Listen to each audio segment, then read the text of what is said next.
sweetie picture on Facebook and the TikTok. I was say, sweetie. Radio sugar some cough from sweetie. Say sweetie, I've done it a year and I'm 19. Sweetie, I've done it salt. Sasana money be I'm a kai a yam rebi a chimwa. Emranti be an amontio moonjai. Now, no, yet your moon for each other was ye. Edieni. Sana, we are sanity. We live life forward, but it can only be understood when you look at it from the back. Sana, we are sanity. It's exactly 34 minutes past 4. Welcome back. This is still the Max Drive on Max FM 89.7. Only me say 4:30 about pound India. There's only one thing, you have to join us live on Facebook right now. DJ Stands is watching Akunya Papa B. Yeah. Catch them. Yabaneaba. And Jorda. And Jorda. Yabaneaba. Omo yedi yaba. Say no mo ka say yemma. Oh yaba. Say Friday yamma. Na bi dwen say yemma. Omo boy yaba. Omo dwen say yemma. Ma me ntia me nua Mackenzie of UK. Oti. Anania. UK. Mackenzie. Ichiano. Yeah, one fine MC or boy Juma pa. Fantastic. DJ Sanzi. Me weekend ko say. Who say me be sha say me boy Teresa. Yeah, o boy Teresa. Me kai say o yire Teresa. And our boy. Na me boy but anya o yire nti na me boy do Mrs. Michiao. Me show say bia o. Otie, yeah. E bia no otie. Nti Michiao. Enum no kakra de me bisa kakra ma o. Ama me. Ono na o de Teresa. Me dream say me. Dabi. Me bisa me de num no kakra ma Mrs. Asante. All right. Teresa. And no more makane. Ba ko pe mo hin na aka. Omo makane. Me pass am ma me Kofi jai ba ko pass am na me ken. Ba ko pe. All right. We say nipa de o ho a Lumba say Teresa oba na brabo mu. Sir. O ma bibia kama. E ma na say no be ye obrempon. That's true. So dey say me shen kom sa na tie. Amen. Masom te say na maso Max Mega Cash Lucky Box mu no. Masom kukura. Ti me so Teresa bia o ma brabo mu. Wow. Me so me masonu. Wow. Na ye ko YouTube. Na ye ko YouTube. Abi Michiao. And me ye record mbehwe mani mami Michiao kakra. Mami so. And I see ye ko YouTube. Yeah. Max FM. Max TV. Max FM Ghana. Max FM Ghana. Na me say TV there. Ebusuya mesrew and ye nko Facebook. Ye wo YouTube. Yeah. Nti uko Facebook e bia no enhu ye.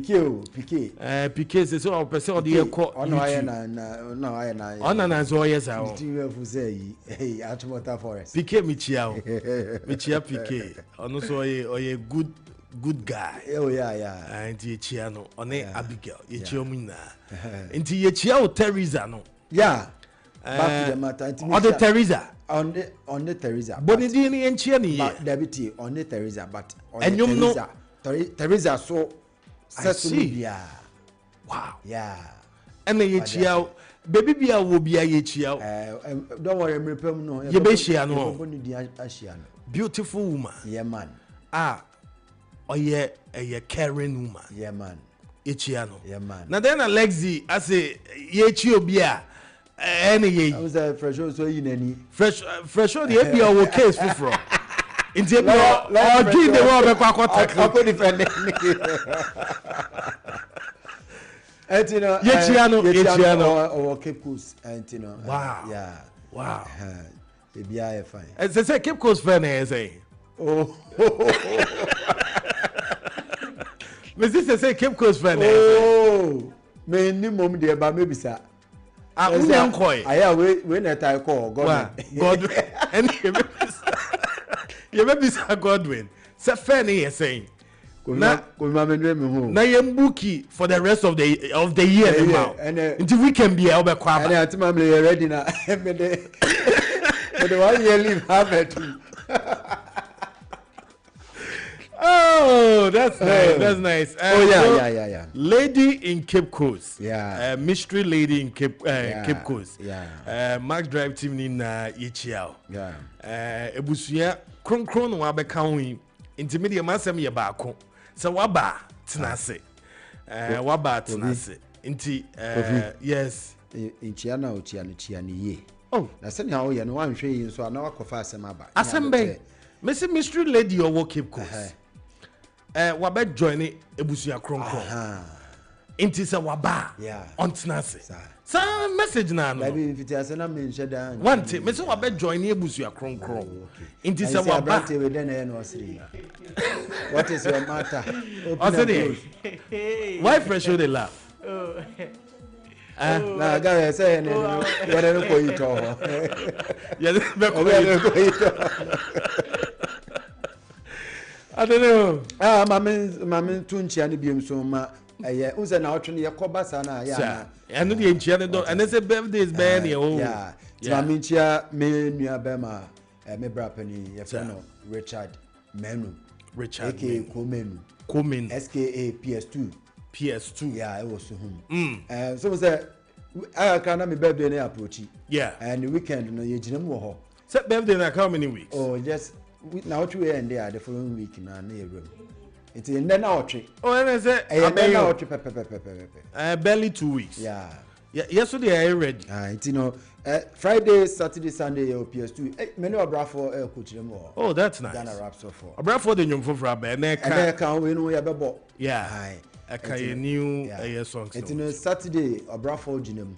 Na Sunday or Hinoba Kisi switch them won't say yeah send yeah. You be heavy. What I say? You need the legs be ko bia. Oh that be. Yeah for them. It's in the PS2. Yeah. Ono kokra ne ma me be friend. Nti yemfa ne nko. Say them bam. Why bam? Yemfa ne nko. Yembam hwe wo ho. Yemfa ne. Onipa ye de. Wa ba won. O se present say. What try you YouTube? Nice one. I say Onipa ye de present say. Nice one. I say I told you Madrid will win, Mr. Koda. Mo wini anya hwe. Na say league na fa ni a shase. Okay. Nti mo wini anya hwe. Player be ko ball penalty. Yeah. You ball no every week about the talk Kolela Gunu mo ha. In some usisi o. My penalty no so and then I'm from UK. Yeah. I bet talk Kolela Gunu mo ha hwe ball no ye. Ye hu ball ni bio. Yeah, said that ball be da Lagunu mo I dejected. On your question you say na ye eyinu a. Enkrofo no ball na no mo na Bruno Fernandes aden. Wasadodo. Ball penalty from Craven Cottage, London. Wasadodo. To Wasadodo. Say Manchester team ne that should be aje omo to at the cat city ho. Ni egu omo de no. Sanka nye chama want to me na ope Chelsea asema. Because say team no baby ekeka kono de. There is no hope. No hope. No hope for Man U. Man U de. Because team what tough for me 10 years won't mean sorry. Ade. Team the Sanka what tough for ma. I saw 2-3 years. Quarter 5 years. I say what mean sorry. Man you come back. Manchester United will come back. We are looking forward. Come back to where? Oh yeah, obviously they'll come back. Kofi share link no ma me na me hwa de bi why. Me share link. Yentia Ababi baking supplies almost hwe. Okay. Yeah. And Papa Greatness. Yeah. Or no so Joe Lashibi ne Papa Greatness no. Fantastic. Okay. Yabane aba once again. For phone na dial *426 *8 hash. Yeah. *426 *8 hash. Na yendiska. Sika de eyepa me say no pay me da wa no be twa me supplies. Heavy one. Hey. Ya me hu. On this car we need na no eba sa na. Afi na me dwendwe hu tutu. Yo, Kofi. Yeah, DJ Sanzi. Who said last asema me kan say na ye be share dwumadi asi me di free London. Yeah. UK my mu. Na ma me gina hwa. Na me ntu me nuanom ene emasiwa ne mabawa womote London omo wo mu dan omo wo mu fie personal buildings omo ebinum so de mortgage na omakoto eye mortgage a omode eden omode tete ho no yeah me ntu omfo afutuo nyina ya baako na afutuo yi efiri maami we nchen ena eba batime so me eri eko se abanda ho emakrama ye den enka nipa sir sanso ena ade no sutro na ben wa yeah wa ha wani say now dey age Kofi na call baby enya ho na wade fan nam je sutro na call baby jenentem enya ne say yeba UK fufuro ne pa bi atan na yeba rent mu dan na yeba kwa adwuma beba metre mema o yeah yeba na fie na mo abod kwatre kwa the go naked debit you a man kowa that una fans so your ba wa o fie me ma ba fufuro a me ma be rent wo dan ya na say me pa bi atan na ma be rent wo dan na o fie sir me pon adwuma beba na wo share kitchen naked eye me be ma na ma be oba no oba no efiera no ehye kitchen naked na say we dey a opportunity ma brand here Kofi na say rent na wontua bio Fijai na say wotua rent waba we fiera about naked ewo eye kitchen o dey wonnim trap no won enya rent no dey chew o ba be adwuma dey atua mortgage o dey try adwuma o dey try say adwuma no obey adwuma no but obey adwuma no obey adwuma no wali be ba ho so na dey atua mortgage Kofi na mo ya hono sana nkrofo ka it is any trapping mema no wo beti weni no na che say wan show ho den a utua na u ye ya hoso de menya ntie say boarding pa sa adia on say kroma na efo no say on say adia so okay kakakra e be fa isi ya ba yes ho no omobre yes omobre pa adwuma nti o munya sa time yes obi ani obenya time ma Kofi etu nim na ye mistake na especially unkrata kranya yes man in person betu din kra yes when you be say how are you, what is your name, no say do you have visa, do you have papers? What brought you here? Ayasemu mrante na ebrewo kro no etino yentie ma mi asema no kana futu aye de ma me for ni omo UK no, especially London. I swear. So what to mortgage? Na so one person the behind na person.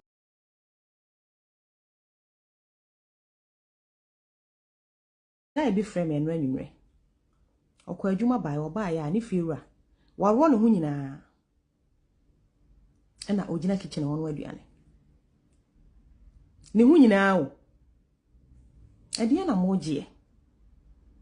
So office nipa no abeha wo dan no kwase wani gye ne ho a ne nkan obo ho no kwa nete so ate ase ko kasa bia o abrante mani gye ho obetimi ate ase ama na so oba so na hwe saa no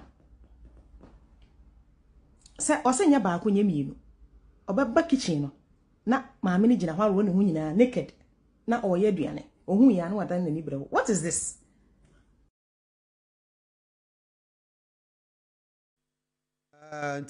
What is this?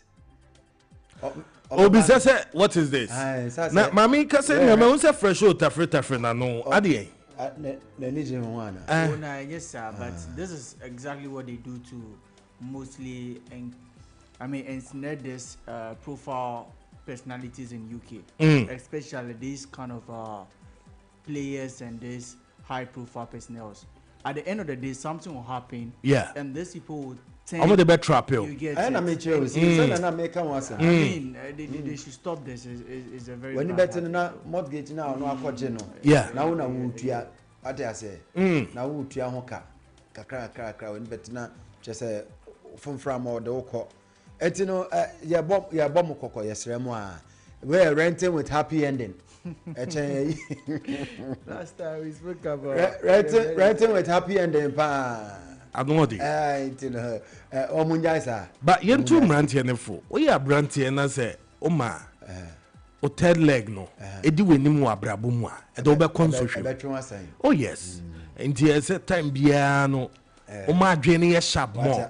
It's going to prevent you from so many traps be say because obiwa ono hu ni say na onyenwen aftermath no na and one say okoye na afedi the problem be bre aye there abreno all right Kofi akoyanim me fambra Ghana ene ase araho kakra asem from kakra na chese yi so kakra sre so kakra na krom ha na kasa no Kofi yeah I don't know na senya na koko farmers nya de omo de betu dwa se aban na ka se omo betu omo koko mu from 3,000 to 7,000 per bag na aban na koto so afedo de 200 and something cedis per na to so and esa de a omo buafu omo koko apai koko na omo ye no apai when koko omo koko apai ne koko no omo bia ente bi nu sha se omo ye de omo twitwagu na aban te so o da bi mamu twitwangu koko ye boa ye pa ti say matum amamo aban de call 5,000 5k na ya da sorry ya kabia nshime yi bi afrim abrante bi se ono ne koko fu wanda nyo biem woto amagalamse fo e de excavator ko siefu no dwiridwiri koko mbia ne nyina egu fam wow fra abrante na me suspect se efu no nya ne dia but that's the motive and I say ni rana oton ma omo na adwen ya kaka ho ansa na omoto because social abrante uja utimi say obeka galamse for na ho kra but if you koko rana na say fu rana na wo fi ni pem aton ama omo ena wa beta na yentie nsema na abrante kai bia all right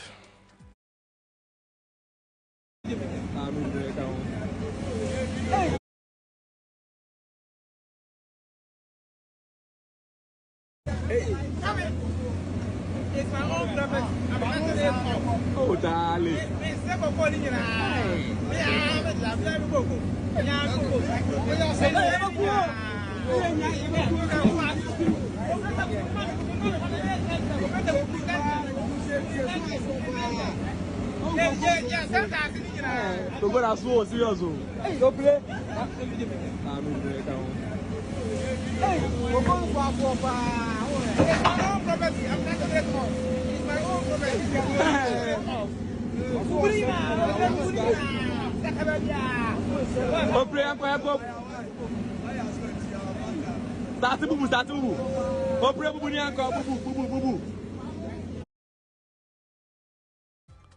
Ese sabi aponche se oye dan wo fin yeah no nim se ne tun win ena ye tutu ese uza aponche sabi so oye wi a wo so de ne to no ne podua ne side no de twitwi dan ho and your toy na we me say excavator ba ojuri koko bia ni oh mobo koko aso a bi tuatua ho ne ade nyina o mobo e den na ekoso kroma kra this side den na ekoso huh asase fertile a chese hwe koko hwe ayi dudu a esadua ba koso as you are saying ono ani property asase ne yo no ane dia we me ye sure pa say ni rankasa wo hobby at that time okay fear for no mo mo kan ana say motive into the top yeah you know eno na abrante no demonstrating what is am beso omo ye omo nyoma ne bi wo what is no tia na we dey tia why no sabi one insane mentality mo say okwakofa excavator be seen na for mo because ye too koko na say okoni atum asemu etino nema bi say na say ye hwe akiri kwan tentem na ye de ye so ano Kofi mamemfa me we dey arewosem yeah arewosem no ye dai sorry ko ekohu ya ekra bi ewo ye central region kwan so ababi na mucha hoye fishing community yeah fishing community no na just say enam na nkofo no yi wo ho e de survive omo yi nam wo sir na wo mo so mo wa no mo se emrante atwahia omo wa no mo se cars be ne esa so abe parke cars bebre wata takra de fro nkontompo nkontompo sa area mo no sa na efre no na kasi park here na mema makomako edumienu esi efika no no mu kra de bi omo suspect say funu daka ya de ade akyekyere ho yeah and omo koja to epunum say esura na nkrofo say I will takra de chiro ya nkontompo all right sa na efre ho na nkrofo ehun no say there be we de ya njindi na ede na nkrofo di abetu ti wo YouTube see video no yitwa go hu ebusia momra YouTube Mr. Moa momra YouTube Max FM Ghana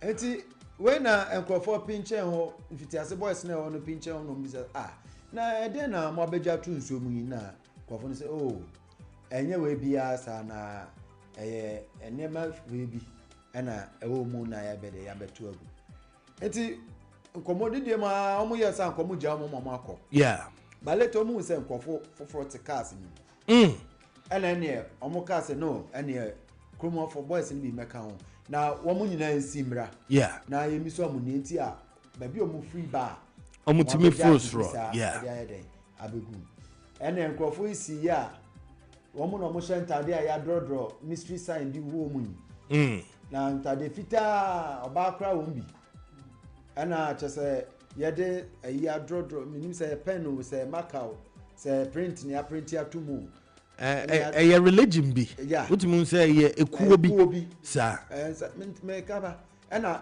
a flag and as a muffler egu omkom yeah yellow and black muffler na egu omkom ana ese mo nsimbre na mo bebo mama na mo metire die nti a mama na e wa ha ene ne amode beto wade ni mu omo kwa na ebisa omo se omo ye ekuo se ne awo ke make yeah na omo amamre ne se wo mo hu nipa bi efiri mu a ye de ne ho niema ene niema nkawa na bia yeah jewelries bi egu adaka ni akoto agu asa no mo ye sana mo kan yeah but konfo se wo mo hwehwe mu no enye sa no man che omo nipa a wewu no o man che omo nipa a wewu no boys ni se enye sa na niema wo mientie nia ohene ne kan wo ho no all right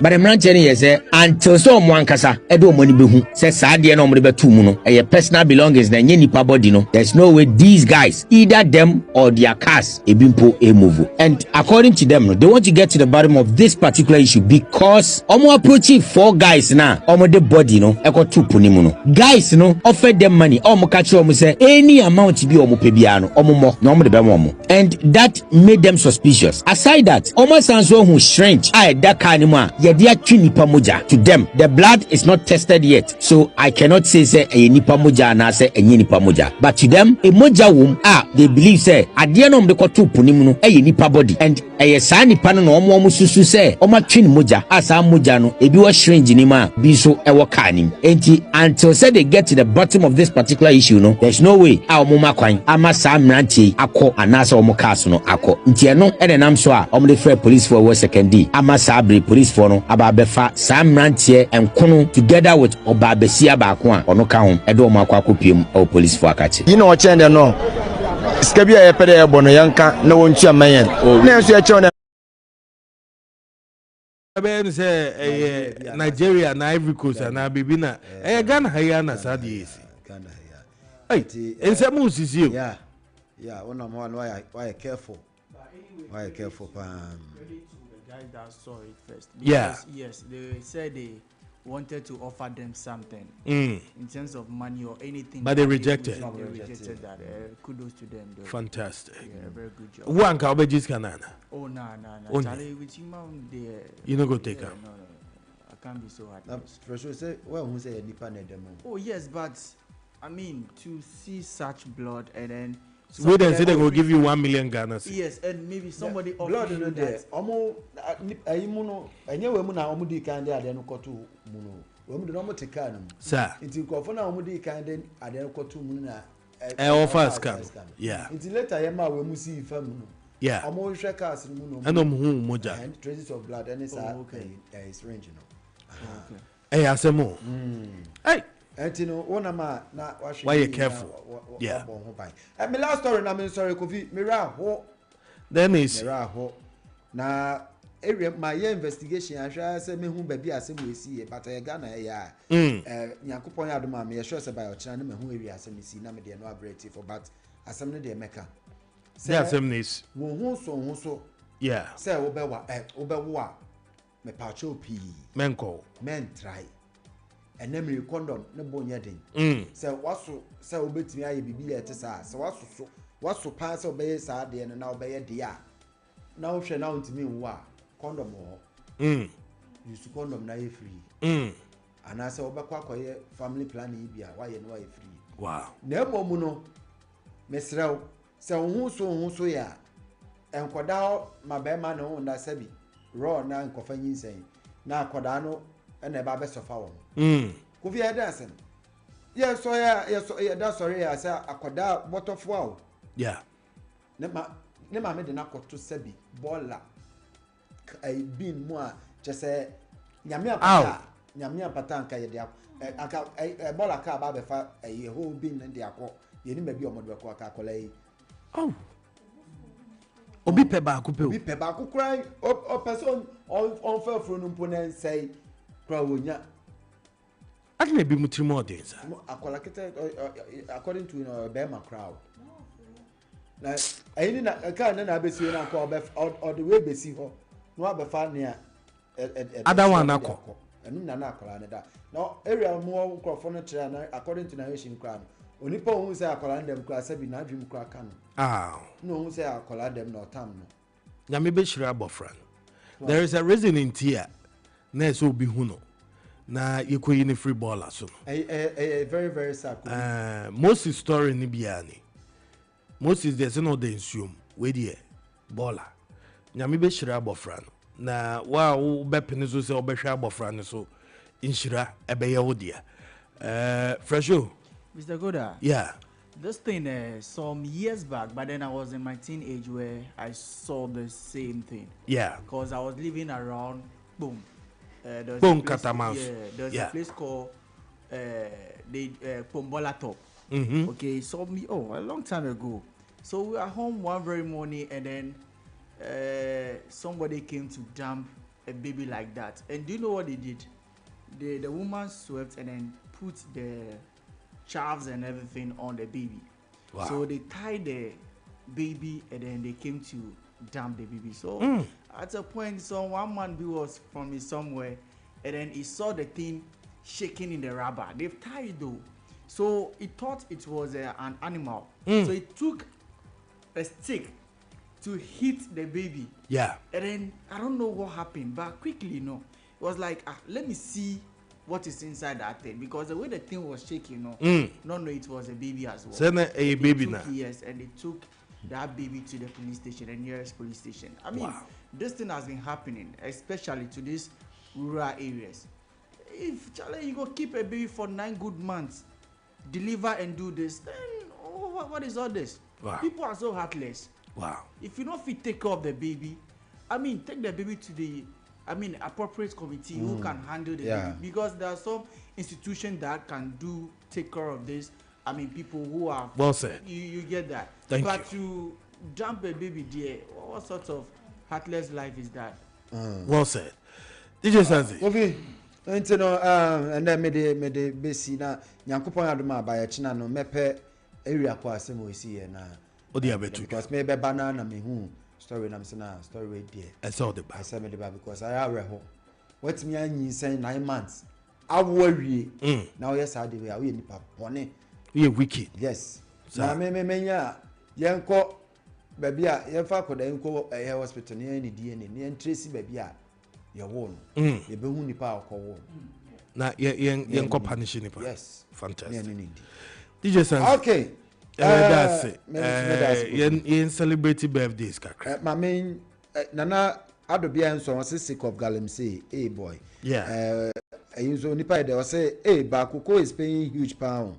My grandma has some very big farm, so it's paying. Cocoa is paying. Also, cocoa is playing a part in our economy. Ocha my brand any twitwangu na cocoa play part. No I'll say if you can't take care of the baby, don't do it. Simple as ABC.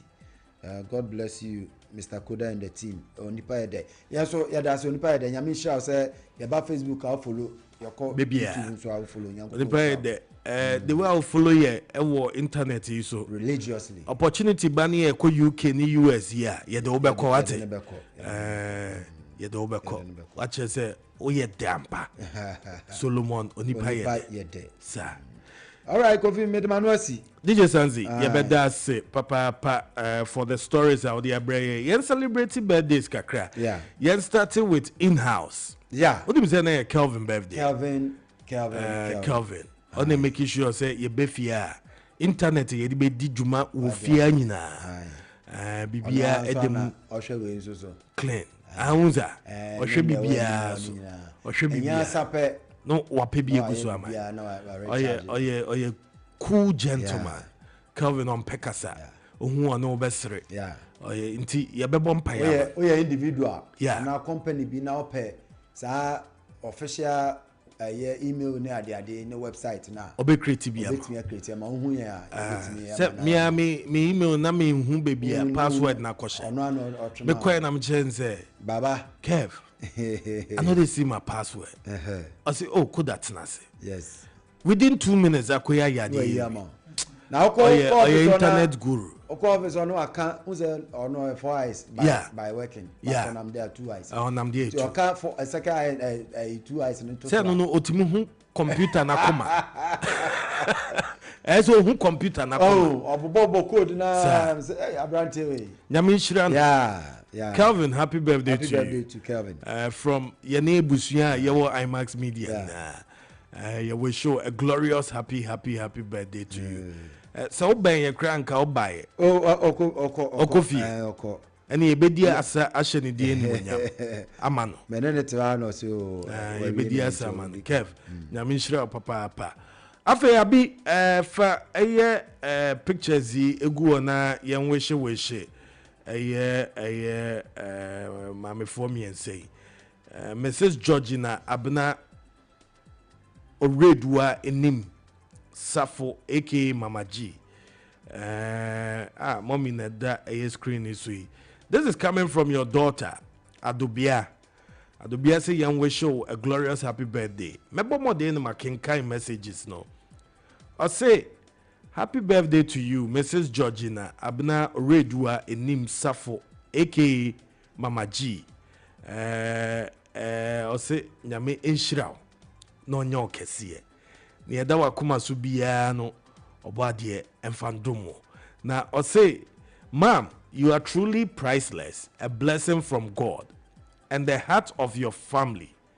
Now, or the memory verse become, I say Proverbs 31 verse 28. Her children arise and called her blessed. We love you dearly from all your children. Adubia eni nuanum say memfa emma. Same Adubia na o say yan wish na auntie. Abi yanko next one no. Na auntie. O say happy birthday to Beatrice Washe aka Auntie B of Kwewua Betifi. Osanso ye Osumafo 1992. I say happy birthday, Auntie. All the family is wishing you good health, joy, and many blessings. Thank you for all the care. We love you so much. And this coming from your niece, Adubia, to you. And the Adubia and mommy is celebrating birthday, ni auntie celebrating. And guess what? And also your grandmother birthday. Inti Adubia odi birthday pa. Birthday is me and son. Inti yanko grandma. Oba Penny Margaret Efua Dansua Washe, aka Komikala of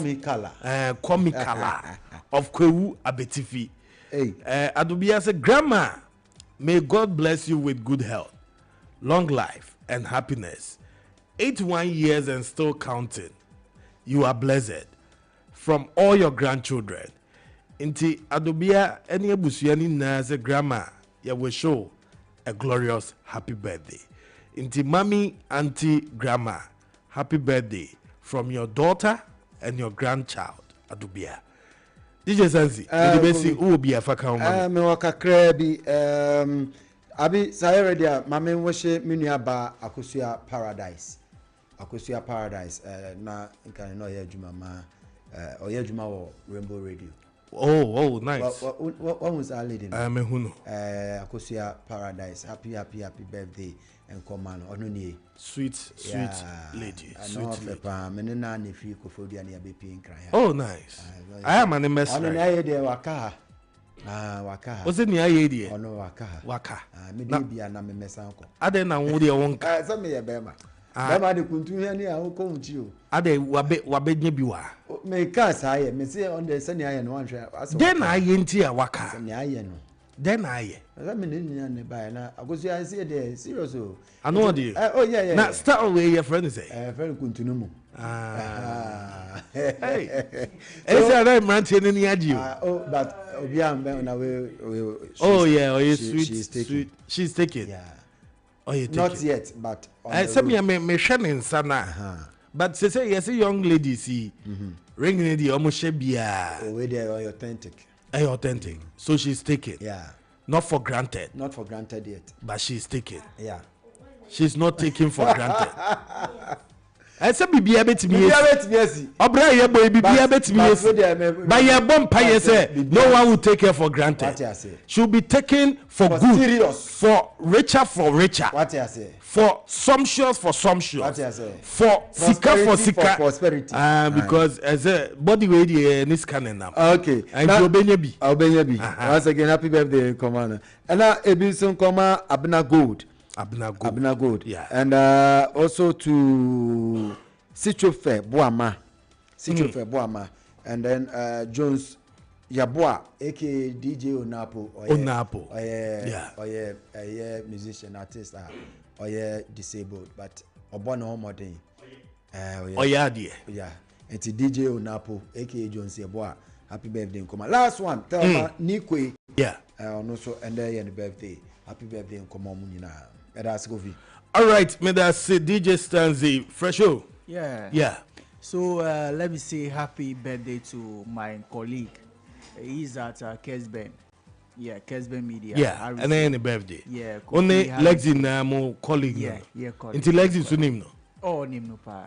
Okay. And now with your own country. So happy birthday to you, Harrison. We're very fun yourself and do the good job, bro. All right. Thank you very much. It was here.